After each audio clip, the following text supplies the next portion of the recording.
Crônicas do Amanhecer. Por Feijão, Centro Espírita Allan Kardec de Balneário Gaivota. 24 de julho de 2023. Sob pressão, Suprema Corte do EU adia a decisão sobre pílula do aborto, parte 1. A Suprema Corte dos Estados Unidos adiou mais uma vez a aguardada decisão sobre o acesso à pílula abortiva amplamente utilizada no país, a mifepristona. Com o adiamento, foi permitido pleno acesso ao medicamento por pelo menos mais 48 horas, prazo que vence à meia-noite de sexta-feira, 21. Este é mais um capítulo de uma longa saga que desanima os defensores do direito ao aborto e das mulheres.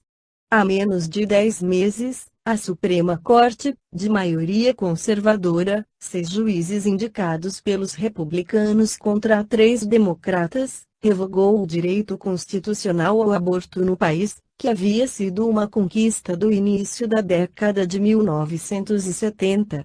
Como consequência dessa decisão, o governo de Joe Biden ampliou o acesso à pílula abortiva, vendida em farmácias, e então a droga acabou sendo o novo alvo dos conservadores. Desde novembro, os conservadores começaram uma escalada para mirar a pílula, usada em mais da metade dos abortos nos Estados Unidos.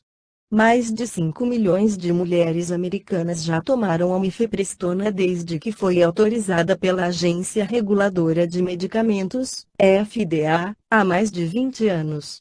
Porém, nas últimas 2 semanas, a decisão de proibir a venda da pílula abortiva, decretada pelo juiz federal do Texas Matthew Kaczmarek, em 7 de abril, deu início a um embate judicial e também a uma briga política e científica em torno do aborto. O fato de o tribunal não ter cumprido o prazo e estar adiando mais uma vez seu parecer sobre o caso a primeira vez foi na semana passada levanta especulações de que pode haver desacordo entre os juízes. Apesar de a maioria conservadora ter conseguido derrubar o direito constitucional ao aborto no ano passado, a decisão de proibir o uso da pílula abortiva não está tão simples assim. O adiamento pode indicar uma dissidência ou mesmo que os juízes não queiram comprar briga com a agência FDA, ou quem sabe com a indústria farmacêutica. No Livro dos Espíritos Allan Kardec esclarece sobre a união da alma e do corpo e o aborto 344. Em que momento a alma se une ao corpo? A união começa na concepção, mas só é completa por ocasião do nascimento. Desde o instante da concepção, o espírito designado para habitar certo corpo a este se liga por um laço fluídico, que cada vez mais se vai apertando até ao instante em que a criança vê a luz. O grito que então solta anuncia que ela se conta no número dos vivos e dos servos de Deus 345. É a definitiva união do espírito com o corpo desde o momento da concepção. Durante esta primeira fase, poderia o espírito renunciar a habitar o corpo que lhe está destinado? É a definitiva união, no sentido de que outro espírito não poderia substituir o que está designado para aquele corpo. Mas como os laços que ao corpo prendem são ainda muito fracos, facilmente se rompem.